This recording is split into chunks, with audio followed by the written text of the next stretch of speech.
ادامه برنامه‌های رادیوی تاجیکستان.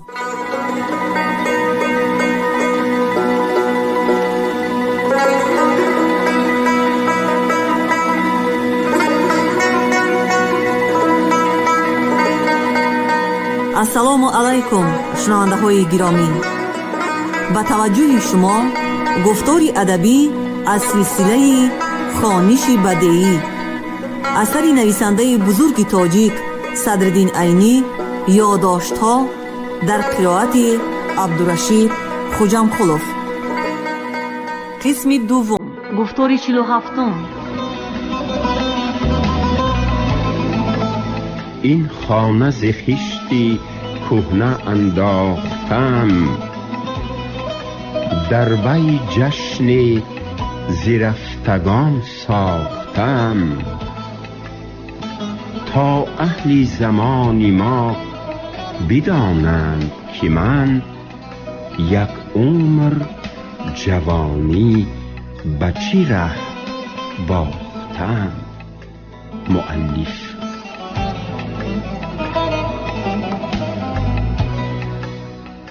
من در پیش دری پرتوی رباط رسیده بودم که آن در گشاده شده.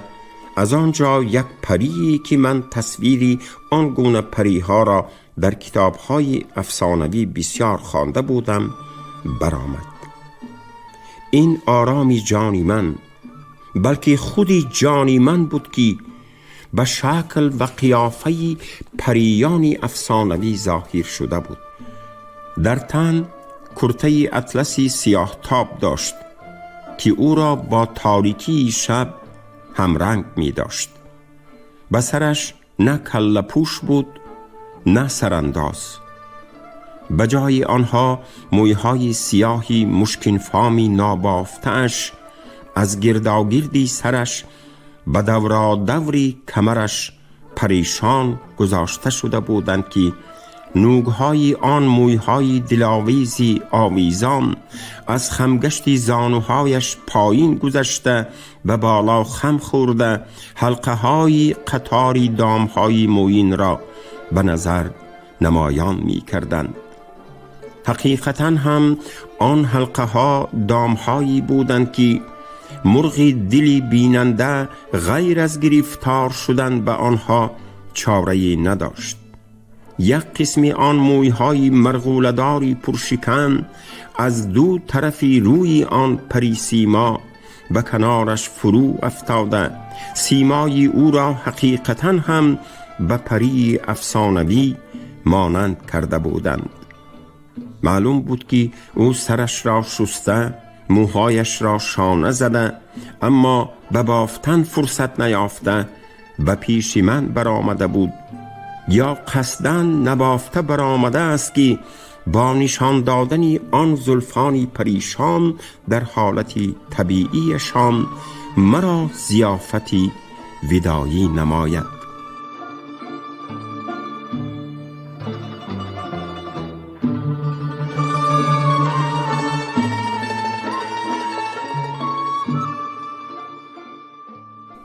آن پری سیما با یک چابوکی پریانه از در برآمد و پیش از آن که من دستانی او را داشته ببوسم، او از بندی دستانم گرفته مرا در زیر دیواری رباط کشید. ما هر دو مانندی صورتی دیوار بی حرکت رو بروی هم ایستادیم. او مرا با یک هیجانی شادمانی تبریک نموده. شنیدم، همه‌اش را از پسی در شنیدم. شما با پدرم عجب ماهرانه گپ زدید. من پی بردم که او مقصدی شما را فهمیده، در دل خود راضی هم شد، اما از شرمش خود را به نادانی زده ضمناً به واسطه خواستگار پیشنهاد کردنی مطلبتان را طلب کرد. این موسفیدی پردیده در فهمیدن ضمیر دل آدمان همتای ندارد. خود کی شهر می روید؟ کی خواستگار شونده اتان را یافته می فرستانید؟ تا حال چرا نرفتید؟ اگر در روز دومی آن صحبتی که با پدرم کردید می رفتید، کیها خواستگارتان آمده کار را پخته می رفت. کاری خیر را دیر ماناندن درست نیست، در تأخیر آفت هاست گفتند.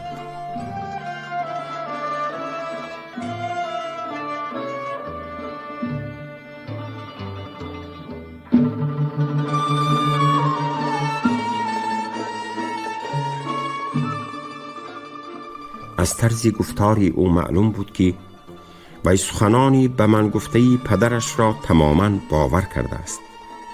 او بی صبرانه می خواست که من زودتر شهر رفته خواستگار فرستاده کار را پزانم. نظر به عقیده وی کاری خیر نکاح فقط به آمده رفتن خواستگار نگاه کرده مانده بود. همین که خواستگار آمده رفت، در رو توی و نکاح شده ما روی راست با هم می پیوستیم. من به همه پرسش های او جواب ندادن، تنها برای زود به شهر نرفتنم سبب نشان دادن را مناسب دیدم و گفتم من می خواستم که زودتر رفته خواستگار فرستانم، اما تو را ندیده، از تو اجازت نگرفته، ودا نکرده چگونه رفته می توانستم؟ خب اکنون مرا دیدید، اجازت هم می گیرید، ودا هم می کنید، بعد از آن کی می روید؟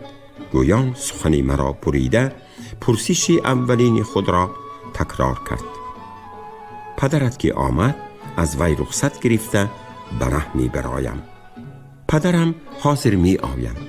من ستاره را در ره روی بیرون ماندم که هر وقت پدرم از دروازه در آید، او دویده آمده با این در نزدیک شده سلفه کند تا که پیش از به حولی درون در آمدنی آن کس من خود را در درونی رباط گرفته در را از درون بندم، گفت و علاوه کرد. حالا یک خبری خوشی دیگر را من به شما نگفتم. پدرم برای شما یک جامه روی پوشی نو دوزانده، یک کله پوش و یک سله نو هم تیار کرده ماندند. معلوم می شود که موی سفید دوراندیش داماد شونده اش را به پیش خواستگار شونده راست کرده آراسته فرستادن را لازم دانسته است. معلوم می شد که محبوبه ساده دلی من برای من سروپا لباس تیار کردن پدرش را برای آراستن داماد شونده پنداشته آن حادثه را یک خبر خوشگویان به من می رساند و حالان که آن سروپا برای بستن دهان من از فاش کردن سری کفش پیشمانی بود که او را پدرش در روزهای اولی آمدنم به من وعده کرده بود.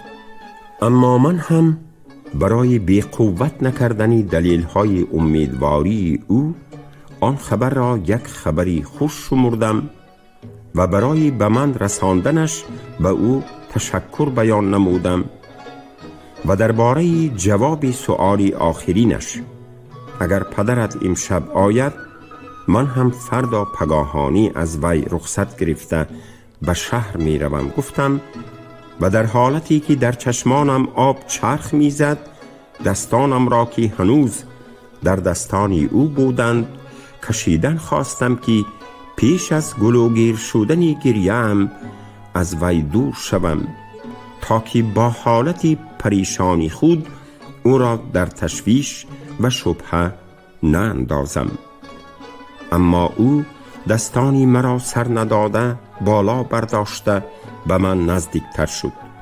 طبیعی است که من هم به او نزدیک رفته خود را به او چسباندم. دستانی بالا برداشته شده از هم جدا گردیده از گردنها و بغلها گذشتم. اما گریه من شدت کرده آب دیده ها شاریده فرامده روی و ریشم را تر کردن گرفت و صدای حقصنی گلوی گرفتم به دختر شنیده شد. او با آهنگی تعجب گفت آخر چرا گریه می کنید؟ وقتی گریه ما گذشت، زمانی خنده و شادمانی عمریمان نزدیک رسید. مگر در این وقت گریه مناسب است؟ من چرا گریه نکنم که گفتم از تو جدا شده دور رفته ایستادم. در وقتهایی که من اینجا بودم از تو دور باشم هم به درت نزدیک بودم. اکنون من باید به جایی بیروم که از دری تو 5 فرسخ دور است.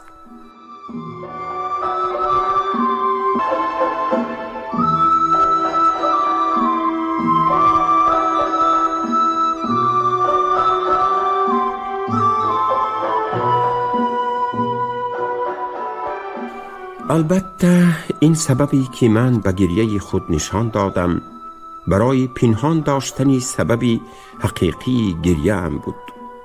از آن دلبری دلنوازی ساده‌دل. اما در حقیقت من برای آن میگریستم که نظر به دریافتی خودم از وی به طرز ابدی جدا شده ایستاده بودم. از این هم زیادتر مرا احواری آینده او در تشویش انداخته بود، زیرا اگر او برد شدنی طلبی من یقین پیدا کند، به فکری من در تهلوکه ماندنی حیاتش مقرر بود. این ملاحظه مرا به جایی رسانده بود که برای زودتر خلاص شدن از این عذاب به هلاکت خود طالب بودم.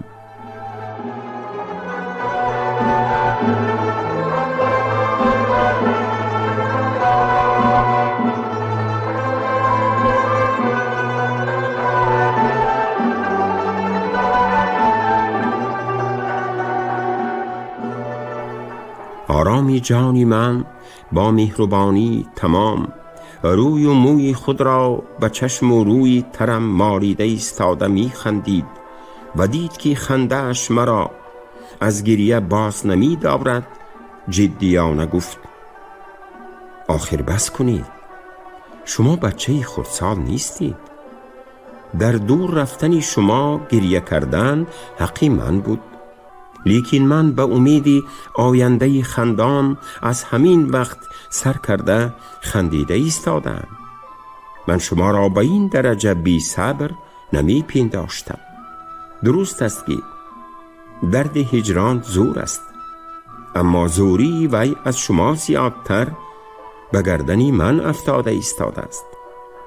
با وجود این من این باری وزنینی موقتی را با یاری قوه امیدی آینده درخشان برداشته ایستادم.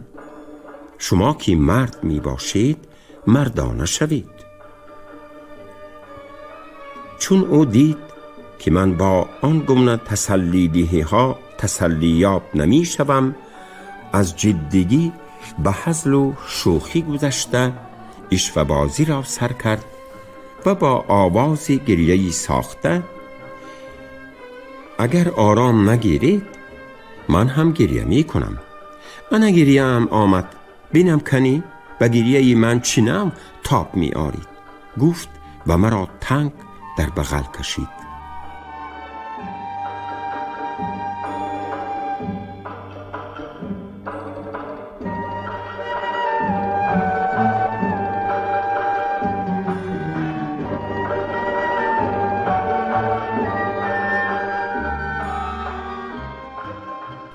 در همین وقت صدای سرفه ستاره برآمد.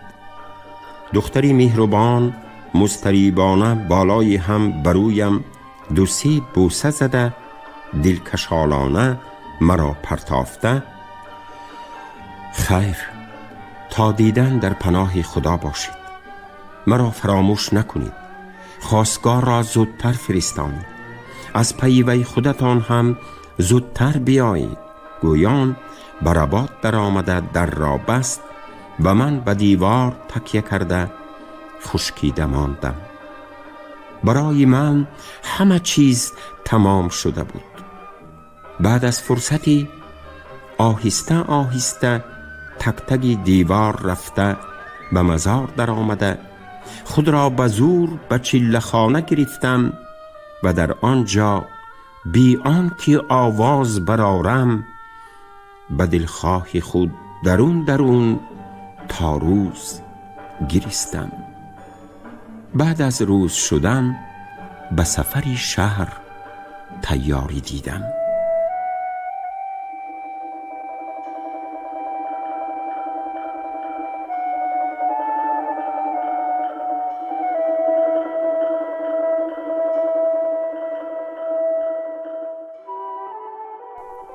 بدبختی پرفاجعه‌ای، دختری ناکام.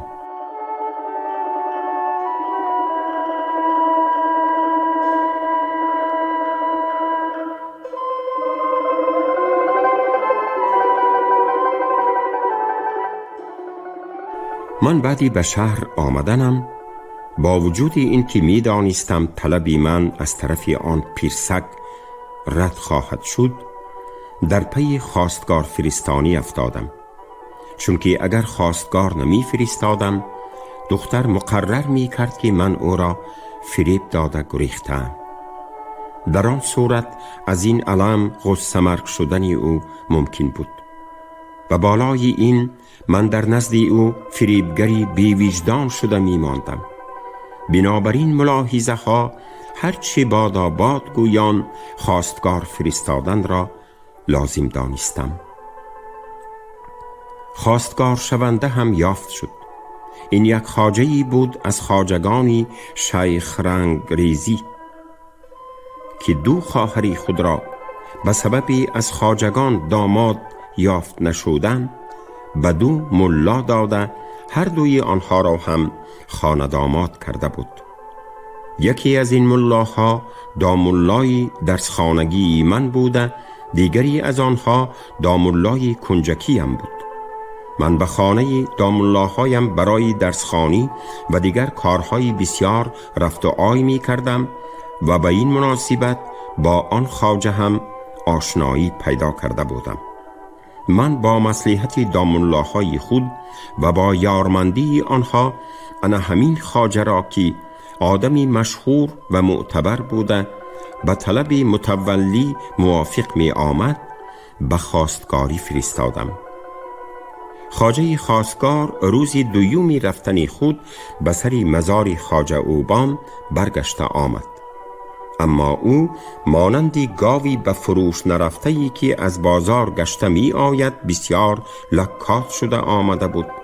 لکاتی او تنها به سبب ماندگی راه نبوده، متولی او را با جوابی حقارت‌آمیز خود شلپر کرده گردانده بوده است. نظر به قول خواستگار، وقتی که او در صحبتی با متولی کردهش در درآمدی سخن به طرز مثال دو ملا را خانه داماد کردن خودش را نقل نموده، بعد از آن مرا به خانه دامادی او تقدیم کرده او را به تقلید کردن به خودش دعوت نموده است، متولی در جواب نه برده نه آورده بی هیچ مقدمه من این گونه کارهای احمقانه را نمی کنم و به شما افسوس می خورم که به همین نوع کاری احمقانه میان روی کردن را به گردن گرفته نام خواجگی را به زمین زده اید گفته است و علاوه نموده است.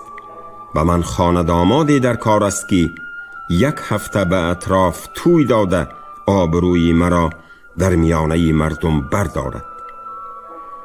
من از رد شدن طلب خود آنقدر دیگرگون نشدم، چون که همین طرز شدنی کار را پیشکی می دانستم، اما در نتیجه این رد به سر آن دختری ناکام چی بلاها آمدن را به یاد آورده در آتش غم و علم جانگداز افتادم، چون که من می دانستم او در پسی در ایستاده جواب پدرش را تماما می شنود و در آن حال بعد از آن همه امیدواری های شیرینی حیات در نومیدی مرگاور افتادنش مقرر بود.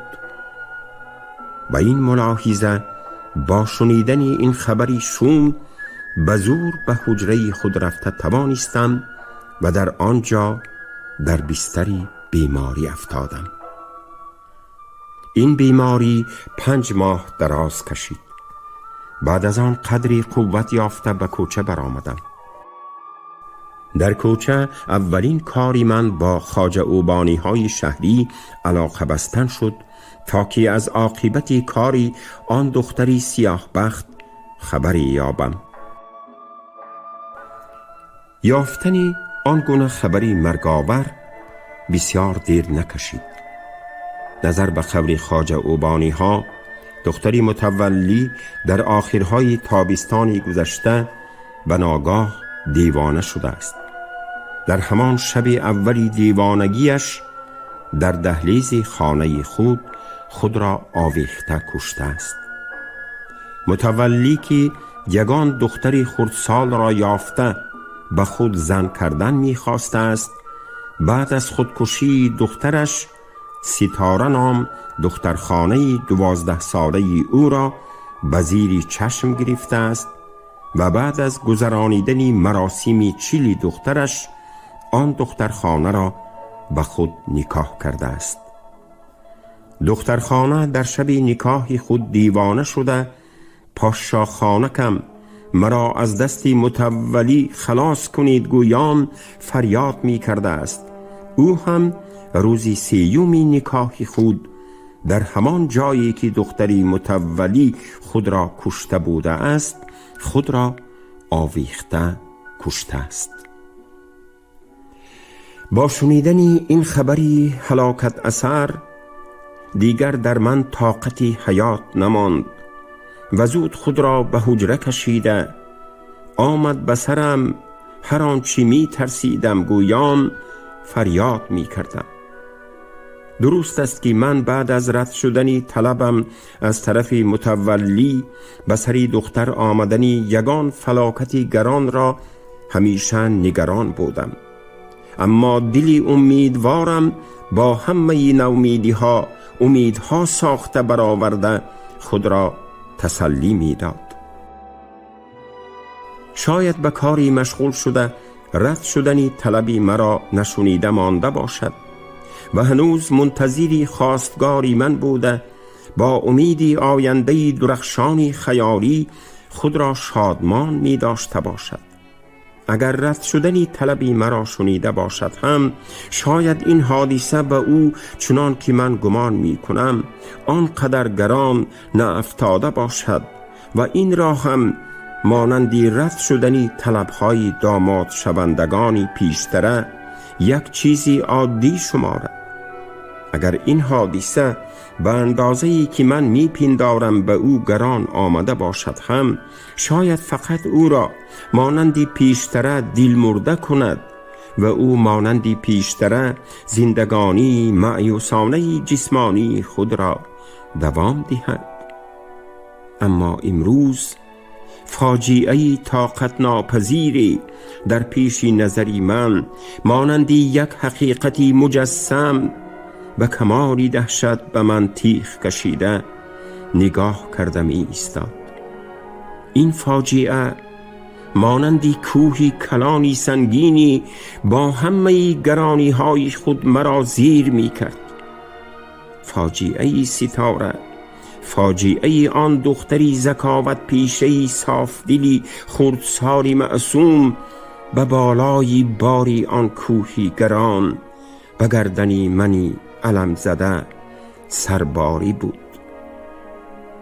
من این دفعه چنان که در شنیدنی رد شدنی طلبی خود شده بودم بیمار نشدم، اما می خواستم سر و پا برهنه در کوچه ها برآمده مجنونوار نوحه کنان گردم.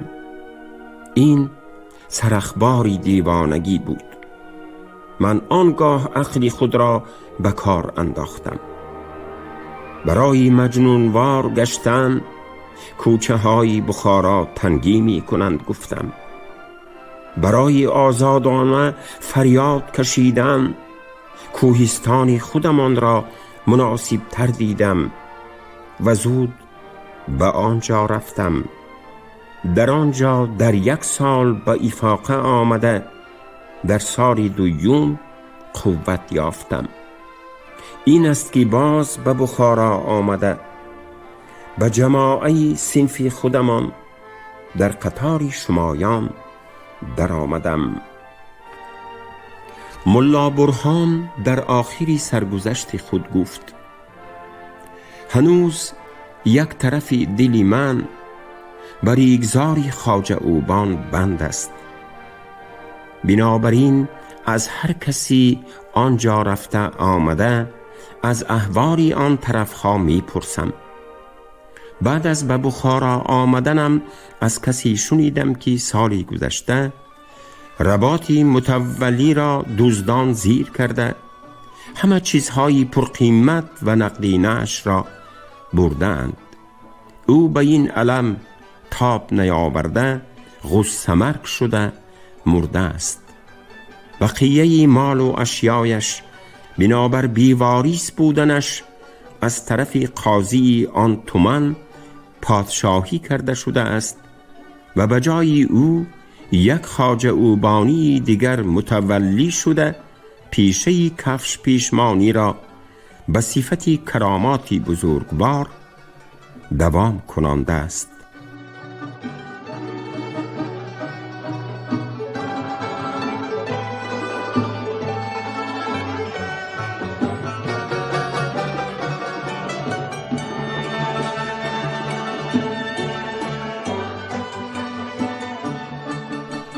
در نتیجه شنیدن آخری حکایت ملا برهان، اهل مجلس را گرانی مصیبت مانند فرو گرفت. ملا رحمتی سرتراش به سخن در آمده گفت: من یک واقعه آب نرسیده خنده آور دارم. امسال تابستان از سر خود گذرانیدم. من میخواهم برای سبوک نمودنی گرانی که از سرگذشت بسمیل پیدا شد آن واقعه را نقل نمایم. ملا رحمت با طلب اهل صحبت آن واقعه را نقل کرد و من در اینجا به آن واقعه از طرف خود سرلوحه مانده از زبان ملای سرتراشی مذکور با تحریری خود کوچاندن وی را مناسب دیدم.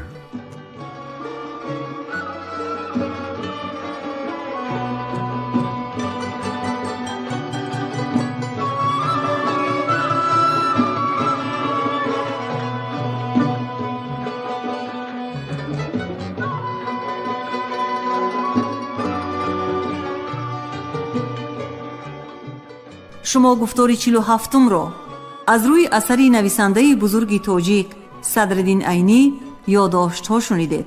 راوی عبدالرشید خوجمقولov، کارگردان شیرعلی نغزلی. پایان گفتار ادبی از سلسله خوانش بدیعی.